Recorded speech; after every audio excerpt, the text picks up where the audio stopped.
So, friends, good morning, good afternoon, good evening.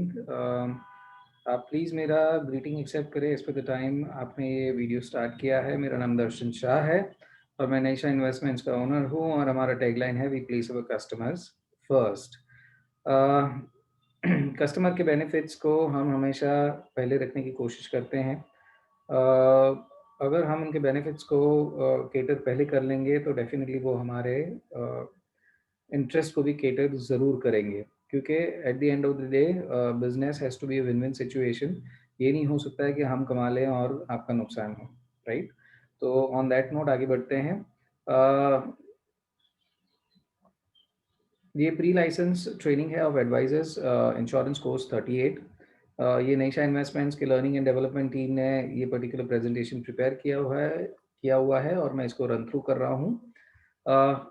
IC38 का जो curriculum index है उसको 3 सेक्शंस में डिवाइड किया गया है। Common chapters, section number 1 is a common chapter, section number 2 is life insurance और section number 3 is health insurance. तो सेक्शन नंबर 2 में हम 6 से लेके 15 चैप्टर तक पूरे कर चुके हैं। सेक्शन नंबर 1 सारा पूरा कर चुके हैं, 1 to 5 चैप्टर्स। आज सेक्शन नंबर 2 का आखिरी चैप्टर बाकी है, that is payments under life insurance policy. मतलब पेमेंट्स मतलब क्लेम्स, मतलब कस्टमर को जो पेमेंट्स होते हैं उसकी बात हो रही है। तो आगे बढ़ने से पहले मेरा आपसे ये निवेदन है कि अगर आपको ये वीडियो पसंद आती है तो ज़रूर लाइक करिएगा, शेयर करिएगा। आपके जिन दोस्तों को इंश्योरेंस के कंसेप्ट डीप में जानने की इच्छा है वो इसको ज़रूर देखें, आप उनसे शेयर करिए। जो IC38 के एग्ज़ाम्स को क्लियर करना चाहते हैं, जिनको अपने रेगुलर रूटीन से टाइम नहीं मिलता है, जो टाइम स्पेंड नहीं कर सकते हैं जनरली ऑफिस में आके ट्रेनिंग अटेंड करने के लिए, ये सारी वीडियोस देख सकते हैं और वीडियोस देख के अपनी प्रिपरेशंस कर सकते हैं। तो उनके साथ ये शेयर करिए, सब्सक्राइब ज़रूर करिएगा, बेल आइकन ज़रूर दबाइएगा, क्योंकि आगे जाके आपको सिर्फ IC38 के बारे में नहीं लेकिन बहुत सारी इन्फॉर्मेटिव वीडियोस आपको ये चैनल पे मिलने वाली है। तो लाइक, शेयर, सब्सक्राइब ज़रूर करिए और सबसे ज़्यादा इम्पोर्टेंट है आपके फीडबैक और कमेंट्स। क्यों? क्योंकि ये हमको कंस्ट्रक्टिव फीडबैक अगर मिलते हैं तो हम हमारे प्रेजेंटेशंस को ज़्यादा बेहतर बना सकते हैं, हम हमारे डिलीवरी को ज़्यादा बेहतर बना सकते हैं। And at the same time अगर आपको ये वीडियोस पसंद आ रहे हैं और अगर आप हमको पॉजिटिव फीडबैक दे रहे हैं तो this will also help us, which way it will further motivate अस। देखिए, हमेशा याद रखिएगा, इतनी जो ये प्रेजेंटेशन बनाना, उसको प्रिपेयर करना, उसको एक लीनियरिटी में मतलब आधे घंटे में पूरा कर देना, एक टाइम फ्रेम के अंदर पूरा कर देना, तो इसके पीछे काफ़ी सारी मेहनत जाती है, तब ये पूरा एक वन टेक में सारी चीज़ें हो पाती हैं। ठीक है, उसमें भी तो भी थोड़े अप डाउन्स तो भी हो ही जाते हैं कहीं न कहीं पे। लेकिन अगर आप ये एफर्ट को एप्रिशिएट कर पाते हैं तो हमको बहुत ज़्यादा मोटिवेशन मिलती है। तो इसी को ध्यान में रखते हुए हम आगे बढ़ते हैं।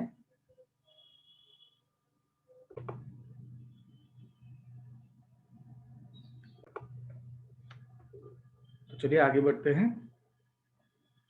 Given below is a list of policies. Identify under which type of policy the claim payment is made in the form of periodic payments. Periodic payments देखिए मनी बैक में ही आते हैं जनरली, जब पॉलिसी चल रही होती है तब। तो मैंने आपको, अगर याद हो तो मैंने आपको policy term, premium payment term बताया था, 20 साल की पॉलिसी टर्म, 10 साल का प्रीमियम पेमेंट टर्म, ऐसा मैंने आपको बताया था कि 10 साल पैसा भरना है, 20 साल के बाद एक मैच्योरिटी आएगी। तो और अगर ये 20 साल के दरमियान अगर बीच बीच में पैसा आता है तो उसको मनी बैक बोलते हैं, राइट? तो money back is the answer. Mahesh has bought a life insurance policy with a critical illness rider. Mahesh ji ने एक लाइफ इंश्योरेंस पॉलिसी ली है, उसमें क्रिटिकल इलनेस राइडर है। He has made absolute assignment of the policy in favour of Karan. उन्होंने absolute assignment किया है करण के नाम पे। Mahesh suffers a heart attack and there is a claim of 50,000 under critical illness rider. To whom the payment will be made in this case? ये payment किसको जाएगा? ये पक्का करण को जाएगा, क्योंकि एब्सोल्यूट असाइनमेंट में कोई भी प्लान का कोई भी बेनिफिट होगा वो असाइनी को जाएगा, असाइनर के पास नहीं रहेगा, right? It will go to Karan. Okay. Question number 3. Praveen died in a car accident. The beneficiary submits document of death claim. Which of the below document is an additional document required to be submitted in case of accidental death as compared to the natural death? देखिए natural death में तो मतलब एक natural death होती है, एक accidental होती है। एक्सीडेंटल में दो तरीके से होते हैं कि सही में एक्सीडेंट हो गया या तो मर्डर हो गया या तो सुसाइड हो गया। ठीक है, तो जो एक्सीडेंटल डेथ होती है उसके अंदर पूरी इंक्वायरी होती है, तो उसके लिए इंक्वेस्ट रिपोर्ट उसकी आती है और वो इंक्वेस्ट रिपोर्ट सबमिट करना बहुत ज़रूरी है। तो inquest report will be an extra document in comparison to the natural death के जो सबमिट करना होगा। Which of the below death claim will be treated as an early death claim? हमेशा देखिए ये बहुत इंपॉर्टेंट है। हमेशा ध्यान रखिएगा कि अगर पॉलिसी लेने के पहले 3 साल के अंदर किसी का डेथ क्लेम आता है तो वो अर्ली डेथ क्लेम माना जाता है। कोई भी इंश्योरेंस कंपनी आते मतलब किसी ने प्रीमियम भरा और आते ही मतलब पॉलिसी लेते ही डेथ हो जाए, ऐसी कोई कोई भी इंश्योरेंस कंपनी किसी भी कस्टमर को ऐसी पॉलिसी इशू नहीं करेगी। इसका मतलब ये समझ लीजिए कि या तो वो जेन्युइन डेथ केस है, या तो customer was suffering from some और the other kind of disease, और उन्होंने कहीं न कहीं छुपाया हुआ है और अंडरराइटिंग के दौरान वो कहीं न कहीं पे वो इन्फॉर्मेशन या तो छुपाई गई है या तो मिसरिप्रेज़ेंट करी गई है या तो वो मेडिकल चेकअप में नहीं आई है। तो वो केस के अंदर ये पॉसिबल नहीं हो पाता कि वो चेक हो पाए या वो सरफेस पे आ पाए। तो जनरली कोई भी कंपनी अर्ली डेथ क्लेम वाला जो कस्टमर होगा, जहाँ पे उनकी डेथ अगले 2-3 साल में होना निश्चित है, वो कभी भी पॉलिसी इश्यू नहीं करेगी। तो उसको अर्ली डेथ क्लेम बोलते हैं और अर्ली डेथ क्लेम जभी भी आता है तो कोई भी कंपनी डेफिनिटली डिटेल इन्वेस्टिगेशन करती है कि क्या पॉलिसी लेते समय क्या किसी भी ये जो पर्टिकुलर कस्टमर है उन्होंने क्या कोई भी इंफॉर्मेशन कंसील करी है या मिस रिप्रेजेंट करी है इंटेंशनली। क्योंकि अगर वो इंफॉर्मेशन मिस रिप्रेजेंट या कंसील करी है इंटेंशनली तो होगा क्या कि company can prove that, and once company proves that वो कॉन्ट्रैक्ट नल एंड वॉइड हो जाएगा और कंपनी को एक भी रुपए देने की ज़रूरत नहीं पड़ती है, राइट?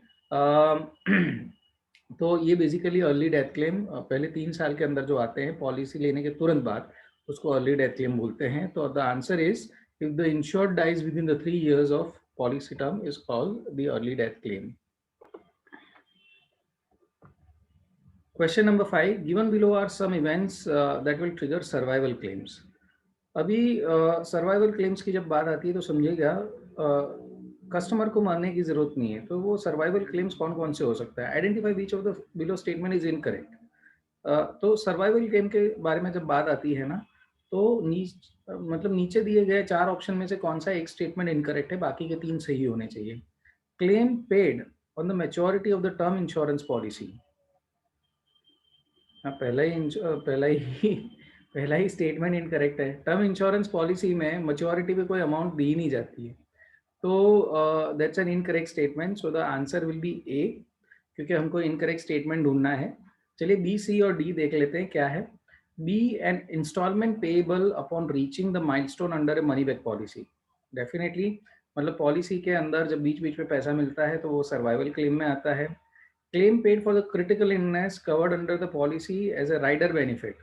देखिए आपने कोई पॉलिसी ली थी जिसके अंदर आपने क्रिटिकल इलनेस या तो बेनिफिट था या तो राइडर लिया था। अभी दोनों के केस में आप जिंदा हो, आपकी मृत्यु हुई नहीं है, आप को वो पर्टिकुलर इलनेस हुई और आपको पैसा मिला, तो वो सर्वाइवल क्लेम ही हुआ। अगर आप पॉलिसी सामने से विड्रॉ कर देते हैं, आप बोलते हैं कि मुझे अभी फ्यूचर प्रीमियम्स पे नहीं करने हैं, आप ये पॉलिसी के अंदर अगर मैं बंद कराता हूँ तो मुझे कितना पैसा मिलेगा, उसको सरेंडर बोलते हैं। और वो जो पैसा मिलता है उसको सरेंडर वैल्यू बोलते हैं।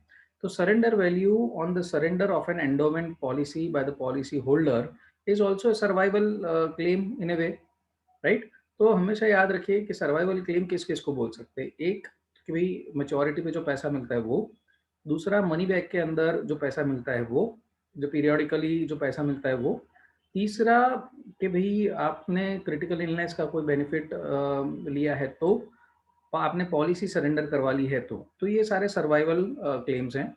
डेथ क्लेम तो ऑन डेथ ही होता है। तो बेसिकली ऐसे अलग अलग प्रकार के क्लेम्स होते हैं.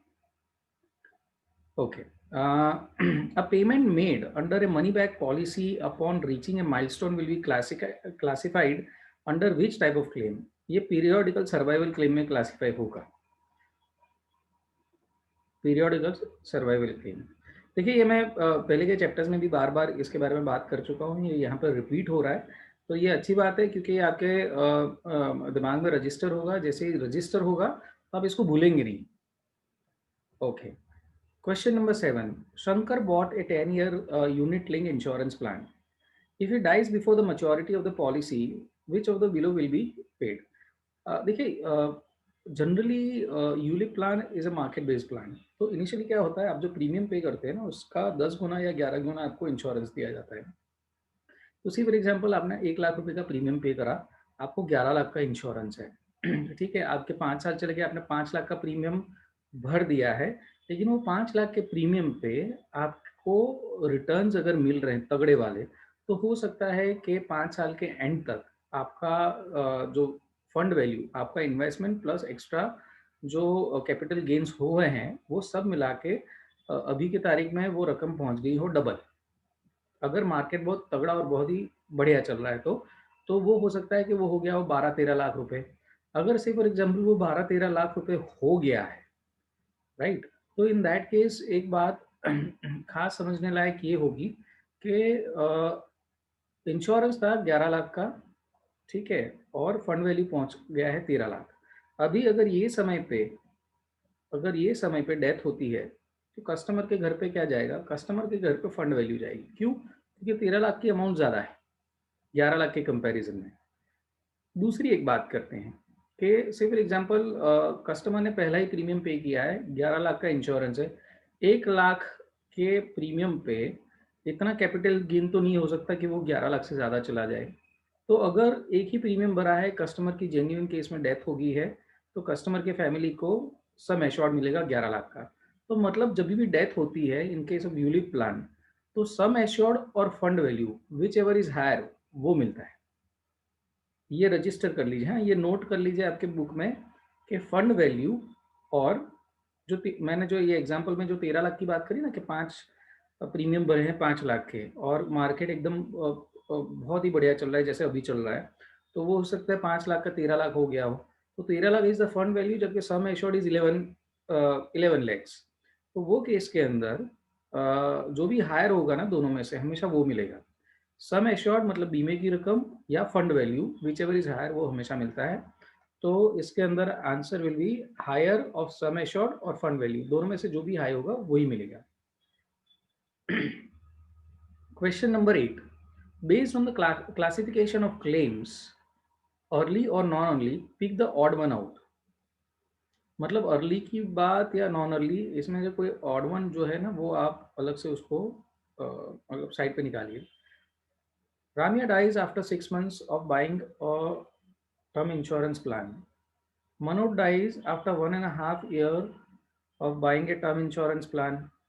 David dies after 2.5 years of buying a term insurance. And Praveen dies after 5.5 years of buying a term insurance. तो देखिए 6, 1.5 एंड 2.5 ये तीनों के तीनों 3 साल के अंदर आते हैं. तो ए, बी और सी को मैं अर्ली डेथ क्लेम के अंदर ले लेता हूँ. और प्रवीण जी जो हैं जो जिनकी 5.5 साल के बाद डेथ होती है, तो ये मुझे थोड़ा ऑड वन आउट लग रहा है. तो that's the correct answer. Praveen dies after 5.5 years. तो पहले के जो 3 जवाब है ना वो अर्ली डेथ क्लेम में आते हैं. तो जो चौथा है वो अर्ली डेथ क्लेम में नहीं आता है, and that's the reason why it is an odd one out. Question number 9. Given below is a list of documents to be submitted for a normal death claim by all beneficiaries in the event of the death of life insured. Pick the odd one out which is additionally required to be submitted only in case of death by accident. देखिए मैंने पहले भी ये question आ चुका है, simple सी बात है. आपको क्लेम फॉर्म भरना होगा, सर्टिफिकेट ऑफ बरियल या क्रिमेशन होगा, हॉस्पिटल सर्टिफिकेट होगा, डेथ सर्टिफिकेट होगा. ये सारी जो सर्टिफिकेट्स होते हैं उसके अलावा एक्सीडेंटल डेथ केस में जो इंक्वायरी होती है तो उसका इंक्वेस्ट रिपोर्ट सबमिट करना बहुत ही इम्पोर्टेंट है. Okay. As per IRDAI regulations 2002, a claim under a life insurance policy shall be paid or be disputed within 30 days from the date of receipt of all the relevant papers and clarifications required. As per the IRDAI regulations 2002, a claim under a life policy shall be paid or be disputed within 30 days. अच्छा, या तो सीधा पे होगा या तो dispute होगा within 30 days from the date of receipt of all relevant papers and clarifications required. वो तो 30 डेज ही होगा ना। देखिए मैं आपको बता दूं कि बेसिक प्रोसेस क्या है। क्लेम की प्रोसेस ऐसी है कि से फॉर एग्जांपल आपने कोई पॉलिसी ली है और कोई डेथ क्लेम आया है, आप जाते हैं इंश्योरेंस कंपनी के पास। इंश्योरेंस कंपनी को इसके बारे में जानकारी देते हैं। इंश्योरेंस कंपनी क्या करेगी, आपको एक लिस्ट एक साथ दे देगी कि हमको इतने सारे डॉक्यूमेंट्स चाहिए। वो सारे डॉक्यूमेंट्स आपको इंश्योरेंस कंपनी को सबमिट करने हैं। आपने सबमिट कर लिए इंश्योरेंस कंपनी को, एक बार क्लेम भर दिया, उसके 30 डेज के अंदर उनको क्लेम क्लियर करना है। ठीक है, देखिए this is as per the IRDA books. वैसे देखने जाए तो आज की तारीख में 8 वर्किंग डेज की गारंटी होती है क्लेम सेटलमेंट की। तो मतलब प्रैक्टिकली देखने जाए तो काफ़ी जल्दी क्लेम सेटल हो जाते हैं, लेकिन 30 डेज के अंदर एज पर द बुक्स उनको वो क्लियर करना ही करना है। अगर 30 डेज से ऊपर अगर इंश्योरेंस कंपनी लगाती है तो वो मैक्सिमम और 150 दिन तक इंक्वायरी कर सकती है। लेकिन 30 मतलब देखिए 30 days plus 150 days comes to 180 days. 180 days is as good as 6 months. ठीक है, तो 30 दिन के ऊपर जितने भी दिन जाते हैं ना, तो इंश्योरेंस कंपनी को क्लेम अमाउंट तो देनी पड़ती है, बट उसके साथ साथ शेड्यूल बैंक का जो भी इंटरेस्ट रेट चल रहा है प्लस 2% एडिशनल उनको ब्याज देना पड़ता है वही क्लेम अमाउंट पे कस्टमर को। आप समझ रहे हैं? तो मतलब IRDA is this stringent about the fact कि भाई अगर क्लेम आया तो आपको 30 दिन के अंदर पूरा क्लियर करना है। अगर आप 30 दिन से ऊपर लगाते हो, ठीक है, और अगर जेन्युइन डेथ केस निकलता है तो in that case you have to pay the interest as well. ठीक है, भले आपको इंक्वायरी करनी थी, अर्ली डेथ क्लेम था, कुछ भी था, लेकिन आपको वो पूरा जिसको बोलते हैं ना कि you you will have to pay the interest to the customer. और वो भी क्या, शेड्यूल बैंक का जो इंटरेस्ट रेट चल रहा है शेड्यूल बैंक का प्लस 2% एक्स्ट्रा। तो मतलब देखिए customer is genuinely fully protected. अच्छा, मैं आपको और एक बात बताना चाहता हूँ। देखिए पहले 3 साल के अंदर, पॉलिसी लेने के 3 साल के अंदर बेसिकली अर्ली डेथ क्लेम कहा जाता है। अभी से कभी कभी क्या होता है ना कि कस्टमर ने कोई बात छुपाई है भाई। और देखिए ये चीज़ें होती है मार्केट के अंदर, आपको शायद पता हो नहीं पता हो, लेकिन एक सिंडिकेट चलता है पूरा, ऑर्गेनाइज क्राइम जिसको बोलते हैं, कि they try to take insurance against those people who have already died. ये भी चलता है। तो खैर आजकल की इंश्योरेंस कंपनीज काफ़ी स्मार्ट हो गई हैं ये चीज़ों के अगेंस्ट, बट तो भी ये चीज़ें चलती हैं। तो जनरली क्या होता है कि अगर आपने कोई चीज़ें या बातें छुपाई हैं रिलेटेड टू योर हेल्थ, तो कभी कभी क्या होता है कि मंथ का टारगेट होता है, बिजनेस का टारगेट होता है, तो बहुत सारी पॉलिसीज इशू हो जाती है। तो भी इंश्योरेंस कंपनीज क्या करती हैं, इंश्योरेंस कंपनीज फिर रैंडमली उसको चेक करती हैं। रैंडमली वो पॉलिसीज को चेक करती हैं, और पॉलिसीज को चेक करने के बाद क्या करती हैं कि अगर उनको कहीं पे किसी भी पॉलिसी में कोई भी गैप लगता है, तो वो पहले 2 साल के अंदर वो इंफॉर्मेशन को कस्टमर से मंगवा सकती हैं या उसका क्लैरिफिकेशन मांग सकती है। अगर वो कस्टमर इंफॉर्मेशन नहीं दे पाता है या क्लैरिफिकेशन नहीं दे पाता है, तो insurance company can cancel the policy even after issuing the policy without giving benefits to the customer. ये इंश्योरेंस कंपनी को एक बेनिफिट इसलिए दिया गया है, उसका रीज़न ये है कि IRDA क्या बोलता है, इसको इंडिस्प्यूटेबल क्लॉज बोलते हैं। और ये इंडिस्प्यूटेबल क्लॉज अंडर सेक्शन 45 आता है।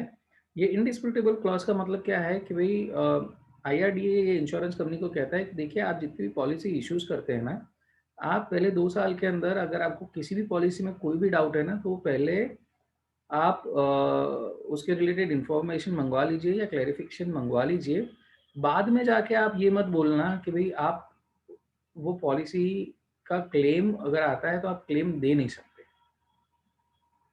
तो ये मतलब एक साइड पे IRDAI is also very protective about the interest of a customer, but at the same time जो इंश्योरेंस कंपनी के खिलाफ जो ऑर्गेनाइज क्राइम चलाते हैं, तो वो लोग अगर ये ऐसी जो पॉलिसीज़ वगैरह लेने की कोशिश करते हैं और अगर उसमें से कोई भी इन्फॉर्मेशन छूट जाती है, तो उनको पूरा राइट दिया गया है कंपनीज़ को कि जो भी करना है पहले 2 साल के अंदर आप कर लीजिए, बाद में आप मना नहीं कर पाओगे। लेकिन अगर आपने पहले 2 साल के अंदर अगर आपने ऐसी डिफ़ॉल्टिंग पॉलिसीज़ या तो ऐसी पॉलिसीज़ को आइडेंटिफ़ाई कर लिया, तो आपको पूरा राइट है वो पॉलिसीज़ को कैंसल करने का। तो इसको इंडिस्प्यूटेबल क्लॉज़ सेक्शन 45 बोलते हैं। राइट।